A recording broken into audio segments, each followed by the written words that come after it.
A grave appeared overnight with today's date on it. No name, no records, just waiting.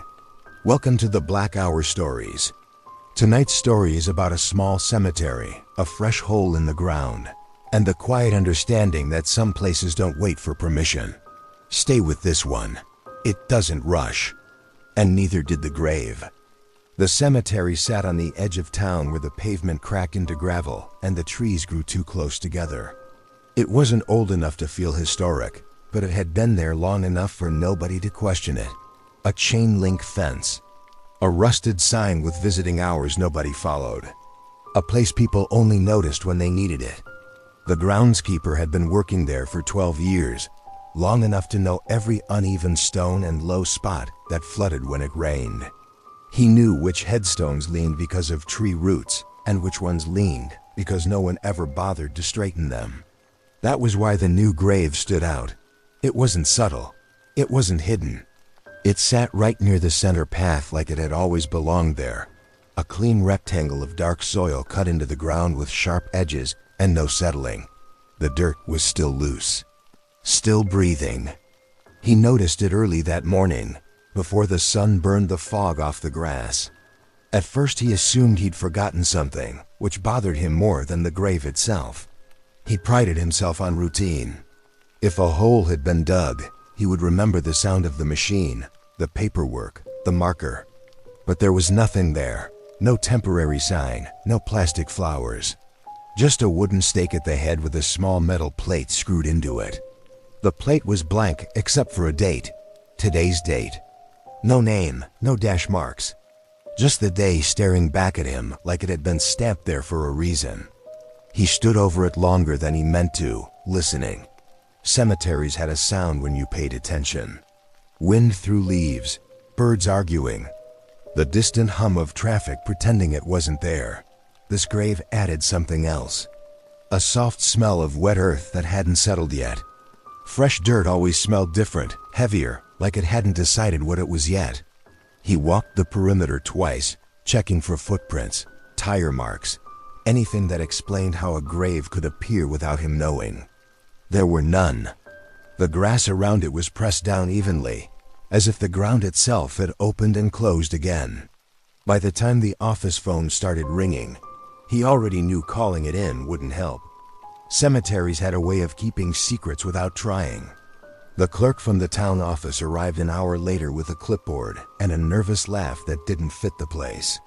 She flipped through permits and burial records while standing too far from the hole, like it might lean toward her if she got close. There was nothing, no scheduled burial, no emergency authorization, no paperwork filed under the wrong name or date. She suggested vandalism, then stopped herself when she realized how much work it would have taken. Digging a grave wasn't a prank. It was commitment. Before she left, she asked him to cover it back up. Just fill it in and forget it. He told her he couldn't. Not without an order, not without knowing who it was for. She didn't argue. She just looked at the date again and said it was probably nothing. Then she walked faster on the way back to her car. By noon, people had noticed. A woman visiting her husband stood too close to the edge and crossed herself without knowing why. A man walking his dog pulled the leash tight and kept moving. Word spread the way it always did in a small town, low and sideways. By mid-afternoon, someone had left flowers beside the hole. No card, no ribbon. Just a cheap bundle from the grocery store, still wrapped in plastic. The groundskeeper moved them back. He didn't know why that bothered him more than the grave itself. It felt like an admission, like someone already knew something he didn't. He locked the gate that night later than usual. As he walked back to his truck, he looked over his shoulder one last time. The grave looked deeper in the dark. Not wider, not longer. Just deeper, like the shadow inside it had weight. He dreamed that night of dirt filling his mouth and woke up with the taste of metal on his tongue. The next morning, the plate on the stake had changed. The date was still there, but now there was a name etched beneath it. His name, perfectly spelled, no middle initial. Just enough to remove any doubt. He didn't touch it. He didn't breathe. He stood there long enough for the sun to clear the trees and still didn't move. When he finally stepped back, the ground under his heel gave a little, like it was softer than it should have been. He checked the office records again, even though he knew it was pointless. There was still nothing. No death certificate. No call. No reason. He was standing there alive, heart beating hard enough to hurt, and the cemetery said otherwise. He told himself it was a sick joke. Someone with too much time and the wrong sense of humor. He unscrewed the plate with shaking hands and put it in his pocket. The stake stayed. The hole stayed. The space where the name had been felt louder without it. All day he waited for someone to laugh, to confess, to explain. No one did. By evening, the air felt thicker around the grave, like the ground was holding its breath. He considered filling it in himself, order or no order. But every time he picked up the shovel, he felt a pull in his chest, a quiet certainty that the hole wasn't done yet. The phone rang just before closing. A woman's voice asked about burial availability. She spoke calmly, like she was making plans weeks out. He told her they were full in that section. She paused, then said she'd already seen the spot. The one near the center path. She said it was perfect. When he asked her name, the line went dead. That night, he drove home with the radio off, windows cracked, listening for something he couldn't name. Every red light felt longer. Every shadow felt measured. He slept in his clothes on the couch and dreamed of standing at the edge of the hole, watching dirt fall upward. On the third day, the grave had settled. The edges were cleaner. The dirt inside was packed down, like something heavy had rested there and left again. The stake leaned slightly toward the head of the hole, as if pulled. He found the metal plate back where it had been, screwed on tight. His name was there again. Below it, a time had been added. The time matched his watch down to the minute. He didn't check his pulse. He didn't need to. He understood then that the grave wasn't predicting anything. It was keeping schedule. He left the cemetery unlocked and drove until the road narrowed and the trees closed in. He didn't have a plan beyond distance. His chest hurt in a way that felt final. By the time he pulled over, the sky was the wrong color, too dim for the hour. He sat there with his hands on the wheel, listening to the engine tick as it cooled. When he closed his eyes, he smelled wet earth. When he opened them, he was standing at the bottom of the hole, dirt walls smooth and close, the sound of shovels working above him, even though he couldn't see anyone. The last thing he felt was the ground settling, patient and exact.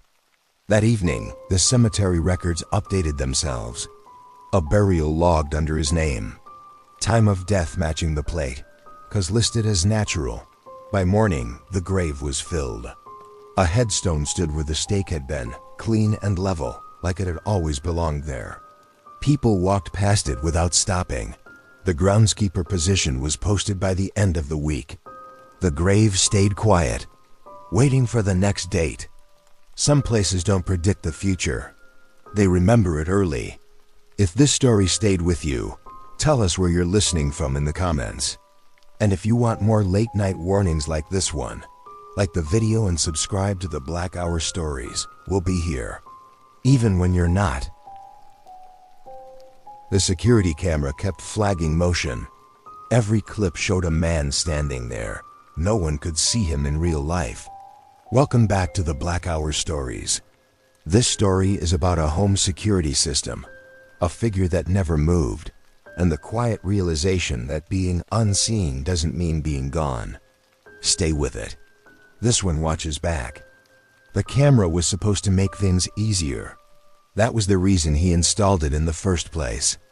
A single wide-angle unit mounted under the eaves, pointed at the driveway and the front walk.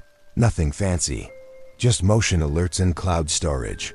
He lived alone, worked late, and liked the idea of checking his phone instead of wondering if every sound outside mattered. For the first few weeks, it did exactly what it promised. Cars passing too close, raccoons at night, the mail carrier every afternoon at the same time. Predictable things, normal things. That was why the first alert didn't register as a problem. It came in just after midnight while he was brushing his teeth. Motion detected. Front camera. He expected headlights or a stray cat. Instead, the clip showed a man standing at the edge of the frame, half in shadow, facing the house. The video was only 10 seconds long. The man didn't move. He didn't shift his weight or turn his head. He just stood there, close enough that the camera should have caught more detail, but far enough that his face stayed soft and unfinished, like it hadn't loaded all the way. He wore dark clothes that blended into the night, except for his hands. They hung at his sides, pale and clear, fingers slightly curled like they were holding something invisible. The timestamp was correct. The motion box glowed red around his body. The system was confident something was there. When he opened the front door and stepped onto the porch, there was nothing. No footsteps, no sound fading away. Just the normal night air and the hum of insects doing what they always did. He told himself it was a glitch, compression artifact, light reflection, the kind of thing forums were full of explanations for. He checked the camera lens. Clean. He rewound the clip again. The man was still there, perfectly still, like he'd been paused while the rest of the world kept going. He slept with the porch light on that night and felt foolish about it in the morning. By the time he got home from work the next day, he'd convinced himself it wouldn't happen again. It did. Same time. Same alert. Same man. Same place. Always standing just at the edge of the camera's view, like he knew exactly how much of himself to give. After the fourth night, he started keeping notes. Time, duration, weather. The man never appeared when it rained. Never during the day. Only between midnight and 12:30. The alerts came even when nothing else moved. No branches, no animals. Just the man. The camera never caught him arriving or leaving. One frame he wasn't there. The next he was. When he checked from inside the house, through the window, there was still nothing. The porch light shone over empty concrete. He waved his hand where the man should have been. The camera recorded his arm passing straight through the space the man occupied on screen. The motion box stayed locked on the figure, unbothered. He called customer support. They reset the firmware and suggested adjusting sensitivity. They watched the clip and went quiet longer than they should have. Finally, the rep said it was probably a lighting issue combined with digital noise. She said the human brain liked patterns. He asked her why the pattern had hands. She didn't answer that part. That night, the man was closer. Not physically closer to the house, but closer to the center of the frame. More of him visible, the outline of shoulders. The suggestion of a face turned slightly toward the door. The hands were clearer too. The fingers twitched once, slow and deliberate, just enough to trip the motion alert again. By the end of the week, he stopped opening the door. He watched from his phone instead, sitting on the edge of his bed with the lights off. The man never looked directly at the camera. His gaze stayed fixed on the front door, like he was waiting for something specific to happen. On the 8th night, a second motion alert triggered while the man was already there. The camera drew a new red box around the doorknob as it turned. From the inside, the knob didn't move. The lock stayed engaged. On screen, the door opened a few inches. The man didn't step forward. He didn't need to. The door closed again, and the second motion box disappeared.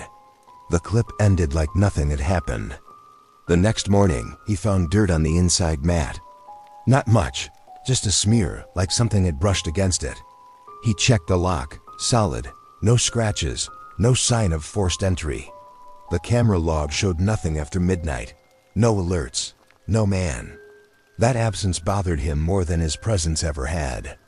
That night, the alert came earlier, 11:46. The man stood so close now that his features were almost clear. Almost. His face looked unfinished, like it was still deciding what it was supposed to be. The hands were different too. Dirt under the nails. Skin pulled tight, like it didn't quite fit. He noticed then that the man cast no shadow. The porch light shone through him without bending. The camera didn't care. It tracked him perfectly, confident and precise. He whispered without realizing it, asking what the man wanted. The man's head tilted for the first time, just a few degrees. Enough to suggest listening. The motion alert triggered again, and again, and again. The system flooded his phone with notifications until the screen felt hot in his hand. Each clip showed the same thing. The man, closer every time. Not stepping forward, just existing nearer, like the space between them was shrinking on its own. On the 12th night, the camera caught something new. A second figure appeared behind the man. Taller, thinner, harder to see. It didn't trigger a motion box. The system didn't acknowledge it at all. It stood with its head bent close to the man's, like it was showing him where to look. In real life, the porch was still empty. Inside, the air felt heavy, like the house was holding onto a sound it didn't want to make. The man's mouth opened on screen. The camera recorded no audio, but the motion alert flared bright red, frantic, like it was trying to warn him. The next morning, the camera footage from the previous night was gone. Not corrupted, not deleted, just missing. The timeline skipped from 11:30 to 6 a.m., like the hours in between had never existed. He didn't go to work. He sat on the couch and watched the live feed instead. Nothing happened all day. At dusk, the second figure appeared alone. It stood exactly where the man had always stood, motionless and ignored by the system. When midnight hit, the man appeared in front of it, fully formed now, face complete, eyes open and fixed on the door. The camera drew a box around him so large it swallowed the frame. He didn't look through the window this time. He didn't need to. The knock came slow and careful, like it was being tested. The camera caught the man raising his hand. His knuckles touched the door, in perfect sync with the sound. The system sent one last alert before the feed froze. Motion detected. Front camera. When the picture returned, the porch was empty. The door was closed. Inside, the dirt on the mat was heavier. A full footprint this time, pressed deep, like the floor had softened to accept it. In the days that followed, the camera never recorded the man again. It still worked. Still caught cars and animals and the mail carrier. But sometimes, late at night, the motion alert would trigger with no clip attached, just a notification. Motion detected. When he checked the live feed, he could see himself standing in the doorway, hand raised, face unfinished, waiting for someone to answer. The system tracked him perfectly. Everyone else said there was nothing there. Just because no one else can see you doesn't mean you're not standing in the dark. Tell us where you're listening from in the comments. And if you want more stories that feel a little too close to home, like and subscribe to the Black Hour Stories. We'll keep watch. He ordered coffee once. He never left. And the booth never cooled down. This last story takes place in a 24-hour diner off a state highway. The kind people stop at when they don't want to think too hard. It's about a man who came in alone, stayed too long, and proved that some customers aren't passing through.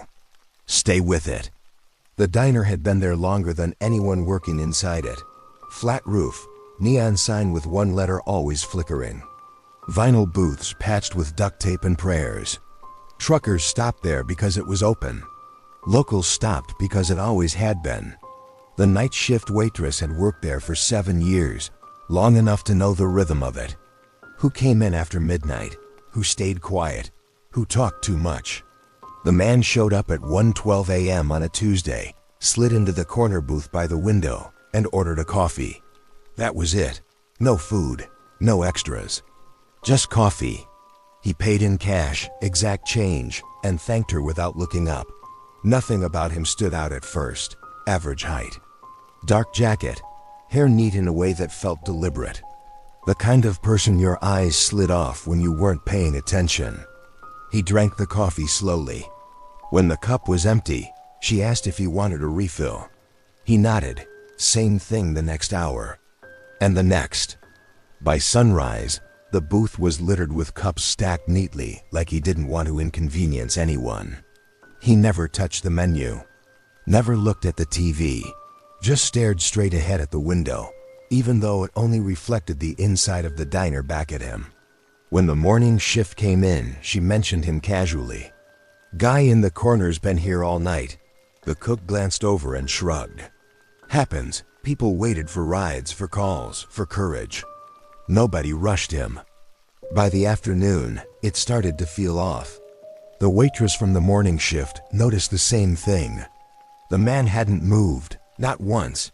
He hadn't gone to the bathroom, hadn't stretched, hadn't shifted his weight. The vinyl seat under him should have creaked. It didn't. When she brought him another coffee, her hand brushed the edge of the table. It was warm, not from the cup, from underneath, like the heat had soaked into it. She joked about it. He smiled without showing teeth and said thank you again. His voice sounded used, like it had been spoken too many times already. By the second night, the manager got involved. He approached the booth with a practiced tone and asked if the man was waiting on someone.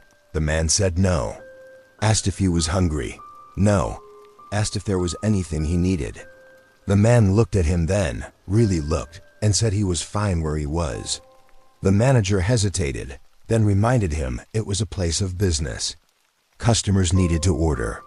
The man glanced down at the coffee cup in front of him, empty and stained dark at the bottom. He slid a dollar bill across the table. "For the next one," he said. The manager took it without thinking and walked away, feeling like he'd forgotten something important. The second night shift noticed the smell first. Not bad, just old, like clothes left too long in a closed room. The booth cushions around the man had sunk in deeper, molded to him. When he stood to let the waitress wipe the table, the vinyl sprang back everywhere except where he'd been sitting. That spot stayed low, stayed warm. He sat back down carefully, like he didn't want to spill himself. The cook swore the man never blinked. Another waitress said she saw him breathing too slow. One of the regulars joked that he was part of the furniture now. Nobody laughed. Sometime early on the third morning, the power flickered. Just for a second. Long enough for the neon sign to go dark and the diner to feel hollow. When the lights came back, the man was still there. But something was wrong with the reflection in the window. It lagged behind him. When he lifted his cup, the reflection followed a moment later. The waitress stared too long and felt her stomach turn cold. She asked him again if he wanted food. He said no. His voice sounded closer now, like it was coming from under the table instead of across it. By noon on the third day, the booth next to him stopped being used. Customers avoided it without knowing why. The air around his booth felt thicker. Sound dulled when you got close, like the diner was wrapped in felt. The manager called the owner. The owner said to ask him to leave. The manager walked over with sweat darkening his collar and told the man it was time. The man looked down at his hands like he was surprised to see them. When he looked back up, his eyes were wrong, not glowing, not hollow, just too deep. Like they went farther back than they should have. He said he couldn't leave, not yet. He said the booth wasn't done with him. The manager reached for the table to steady himself. His fingers stuck. Not glued, sunk, like the vinyl had softened into something alive. He pulled back hard and staggered. The man didn't move. The table let go with a wet sound that made everyone nearby flinch. The cook turned off the grill. The waitress backed away. The man took another sip of coffee that hadn't been refilled and sighed like it finally tasted right. They called the police. 2 officers arrived and stood too long at the edge of the booth. They asked the man to stand. He said he couldn't. He said he'd been sitting too long. When they tried to pull him up, the booth came with him. The seat tore loose from the floor in strips, stretching before snapping back. Underneath, the tile was stained dark in the shape of him. Not blood, something older, something that had soaked in over time. The man slumped back down, more part of the diner than before. The officers stepped away and made a call outside. By the time they came back in, the man was quiet. Too quiet. The booth had risen around him, hugging his sides. The table pressed close to his chest like it was keeping him in place. His head rested against the wall, eyes half-lidded, peaceful. One officer touched his wrist and shook his head. No pulse, no warmth. The booth, however, was still hot. They couldn't move him. Couldn't cut him free without tearing up half the diner. The owner made a decision nobody argued with. They closed the booth. Put up a sign saying out of order. The man stayed. Weeks passed. The diner stayed open. People stopped asking about the closed booth. The heat never faded. Sometimes at night, the waitress swore she saw the table shift just a little, like someone adjusting their seat. The coffee pot always ran low faster on that side of the room. When the diner finally shut down months later, the booth was left behind.